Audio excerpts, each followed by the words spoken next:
This is the American Cobalt Fish Farm out here in rural Charlotte County. It's here that the caretakers tell me the Arapaima was stolen from a pond. And now FWC has launched a criminal investigation into the stolen fish.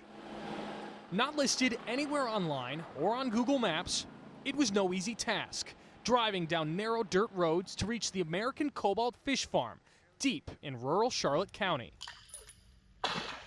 It's here where early on we got a behind-the-scenes look at an experimental program intending to breed Arapaima as a source of food. So we figured this would be closer to their environment. Right next to these rows of fish ponds is this vacation rental property, a place that recently hosted what the caretakers call problem guests, who stole all the pet fish from their ponds. The day after the people left, the whole house stunk, and our cleaning ladies, it's still after they left, stunk so bad of fried fish in the house. Not long after, the Arapaima carcass was found in Cape Coral. We're thinking, putting two and two together, because the one pond that was fished out is just over the fence from their greenhouses where they keep all their Arapaimas. So what we're thinking is that when Sean threatened that he was going to call the police, that they had this fish, because it's a famous fish, they must have had this fish on ice to show off or whatever, and when Sean started threatening,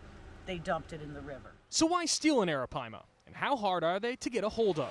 For answers, we paid a visit to Sandy Moore from Segrest Farms in Gibsonton, Florida. She's an exotic fish importer. You'd have to get approval far ahead of ever possessing those fish. And one of only a handful of prohibited species permit holders in the state for Arapaima. She's sold them to aquariums in the past. I still am struggling to figure out how that animal ended up there, because they're so heavily regulated, both by the federal government and by the state. She says the Charlotte County site is one of only 2 experimental Arapaima farms in the state trying to breed them. I know that they've put an awful lot of resources behind it, as has the state, and they haven't been successful yet. Making this real-life river monster an expensive piece of livestock. You were telling me that a fish like that size would be worth thousands of dollars in my trade. And a potentially dangerous target for thieves who don't know what they're getting their hands on. Reporting in Charlotte County, Alex Howard, NBC2.